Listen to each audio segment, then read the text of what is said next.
Morning, everybody. Those who were with us last night, welcome back, and those who aren't here, I hope you're listening. We had a wonderful event last night, and I think most of us are recovering from a story that Merle told. If you were here, you know the joke. But anyway, it was a wonderful event, and we get to talk a little bit more about some of these wonderful principles. And I just wanted to refer to the chant that we had this morning. Seek ye first, and all these things shall be added unto us. I don't know about you, but are you ever wondering what all these things going to be added unto us are? I think as devotees you probably know, but I'm sure that a lot of people who aren't go, oh boy, I'll seek God and I'll get all these wonderful toys and, houses and cars and vacations and, all these wonderful things will be added unto me. That sounds really good to me. But of course, as devotees, we know that that's really not what is being said here. We're seeking those qualities of the divine that we're seeking through all those toys and things that we try to seek when we're here. Those qualities of love that we're always seeking, and contentment, and peace and joy, and that's what that chant's all about. Those are the things that are behind this material delusion that where we go about seeking, not just in this lifetime, but Master Yogananda said it can be millions of lifetimes until we suddenly realize that what we're seeking is really behind what we think it is. And then as we start to understand that and tune in, then we begin to feel those things that are added unto us as we reach for them and accept them and call for them in our hearts. The divine is Mother, she's willing to wait for us. We can play all we want in this material world, but when we decide we're done, just like little children, they're done with their sand pile, whatever, they get up and they want something else. We're done with our sand pile, we've played enough, and we're ready to find the Divine Mother behind all those gifts that we've had in all those lifetimes. And so we begin seeking, and that's the path of the spiritual seeker that we're all on. It's interesting because, we're not exactly the most numerous on this planet, but luckily there's a lot of seekers everywhere. But in general, I saw a cartoon, and it was kind of an interesting one where it showed this man that was sleeping in his bed, and then the next box he'd raised up out of his bed, and his alarm was ringing, and that feeling, that jangling feeling when you wake up, it's just like, what's going on? And sat up in his bed, and the next one is he turned and he was sitting on the edge of his bed and all disheveled, and his eyes just kind of circles, and he was staring at something on the wall. There were these plaques on the wall, and one of them said, "Pants first, then shoes." Yeah, it kind of fits, I think, what we're talking about, because, you certainly don't want to put on your shoes first and then try to get dressed. First things come first, right? First things first. So let's put our pants on first and then we put on our shoes. And that's what we're trying to do here. Unfortunately, many people don't see it that way, because, it really is the practical thing to do. We want to be practical. But most of the world out there thinks that, well, the practical thing to do is put your shoes on first. They don't quite get it. And it's only when they struggle, when you try to put those tight pants over those shoes, how much you have to struggle, it doesn't always work, they begin to wonder, well, maybe I got this backwards. And it is backwards, isn't it? It's not seeking the toys first, it's seeking what's beyond that which is first. And I think in the news, and I don't want to spend a lot of time on this because it's not the energy I want, but just reflecting that the world is is kicking up right now. And, there's been a lot of tragedies. The floods, the people losing their homes, the deaths, of course, from it, and recently all the fires, and the one in particular, this one in Santa Rosa that I was reading about, and it reflects really what has been going on for so many people. It was a retired couple. They had a beautiful home in the hills there in Santa Rosa, and they were settled into this place with all their Mercedes and trucks and everything they had. It was, a very wealthy neighborhood, of course. And the husband was into his art. He had his art pictures all over the wall. And particularly, he liked the Chichuli glass that's famous in our Seattle area in particular. He had quite a few of these wonderful sculptures. Anyway, and then this fire, they heard this fire was coming. And evidently, it came very quickly, and what we learned about. And they were told to evacuate, and they were wrapping their chichulis and putting everything in the truck and trying to, get everything together. And by the time they got out the driveway and started driving down the road, the fire was on the road. They couldn't get through, so they had to drive back up to their home and figure out, how are they going to get through this? How are they going to live? And all they can think of was, luckily, their neighbors had a big swimming pool, and so they ran over to their neighbors who had evacuated. They had been able to get out. And they jumped into the swimming pool, and there they were for 6 hours as everything around them was just burning and burning, and it was so hot. They said they had to pretty much stay under the water, and they had like a T-shirt that they'd come up under and manage to get some air and then stay underwater again.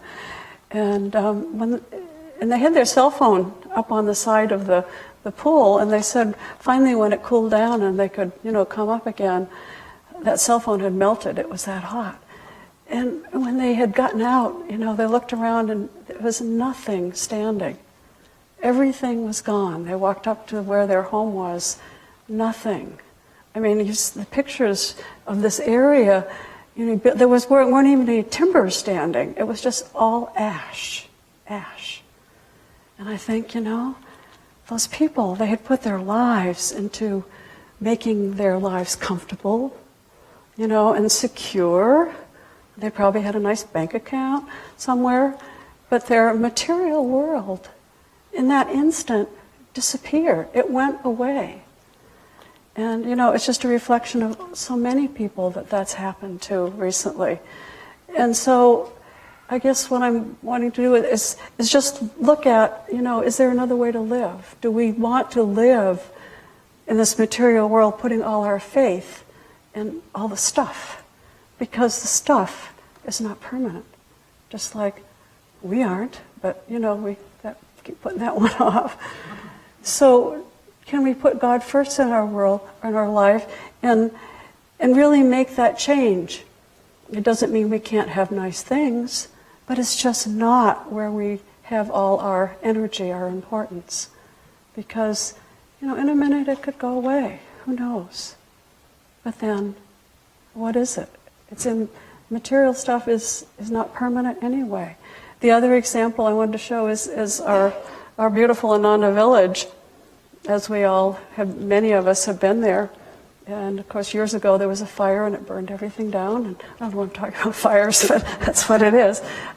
Anyway, but the second time, this is the one in particular that I want to tune into.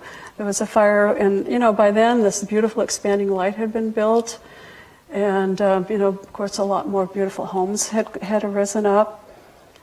And this fire started on the road, and it was blowing up towards the expanding light. And it was not that far away, in other words. It was coming very rapidly, but all of a sudden there was the planes that dropped the retardants, which was going to another fire. They called up, and this plane just diverted his load and dumped it right there to help stop the fire. Of course, the firefighters were there.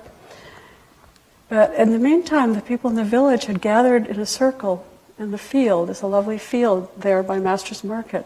And and they were all praying and chanting and just keeping their focus on God. And at some point when the fire was almost at the expanding light itself, the wind shifted and it blew the other way, so it blew the fire back on itself, and so it blew it out. And the fire chief in charge of the operation said, he says, I don't know what you folks are doing, he said, but that was a miracle. He said, that never should have happened. People there at Ananda were living their life for God the best they could. All we can say is do it the best you can. And that's what they were doing. And with God's grace, burning Ananda again was not in the plan. And so that miracle happened for them. So I wanted to take a few excerpts from this wonderful book that we all read a lot, The Penniless Boy of Vrindavan, because this is a life lived for God. Obviously, Yogananda was from God, and he lived that. This is the perfect way to live, and so we can just take some examples. And because it also in this chapter, the story, it talks about his friend Jitendra, who was kind of like perhaps maybe how we are sometimes. When you're just kind of on the edge, you want to do it, and you're trying, but you're not quite there yet. So you have some doubts. We call these people doubting Thomases, So I just wanted to go through some of it because what you heard was the ending of that famous story of Vrindavan. But up to that point, these two boys, and they were probably, I figured they were about 15, 16, 17, graduated from high school, so they were young lads. And so Jitendra, they were planning on going to Agra to visit the sites there, which is where his brother lived, Ananta lived. But instead, they got into this dare that Ananta put to Yogananda, can you live by God alone? Materialism is really the way to go, is what Ananta said. He was fairly wealthy, had a good job. He says, you don't want to be a yogi and, with your begging bowl. He said, that's not the way to live. And so Yogananda said, okay, I'll take you up on your dare here, because Ananta posed it. So anyway, here we are. These boys are heading towards Vrindavan, which was the birthplace of Lord Krishna. And they'd been riding on the train for a little while, getting really close to their next to last stop, and then one more, and they were done. And Jitendra said, I see no sign that God is going to supply our next meal. And the Master said, be quiet, you doubting Thomas. The Lord is working with us. But can you also arrange that he hurry? Already I'm famished, kneeling at the prospect before us. I left Benares to view the Taj's mausoleum, there we go, not to enter my own. Cheer up, Jitendra. Are we not to have our first glimpse of the sacred wonders of Vrindavan? I am in deep joy at the thought of treading the ground hallowed by the feet of Lord Krishna. See the difference in the attitudes, Can we hold fast to what's really true in our hearts? Because when, there was a lot of doubt there, wasn't it? How could possibly God provide for them? But it's happening. Divine Mother was going to provide. Yogananda knew it, because Yogananda had that consciousness of God. And that consciousness doesn't come once. Usually for most of us it comes through a lot of practice. And it comes with, as the experiences come to us, we take those little baby steps, and we start moving forward with those experiences. And as we begin to gain confidence in them, then we can take a bigger step. You just keep growing that way. And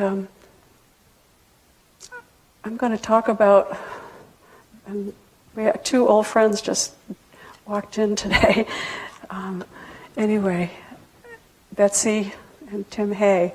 And Betsy was one of the people that helped us found East West Bookshop along with Susan, the three of us. And, it's just a perfect example of living for God. Here we were, this was 30 years ago, if you can picture us 30 years ago, approximately, young and just alive with wanting to, these teachings. And we all had good jobs.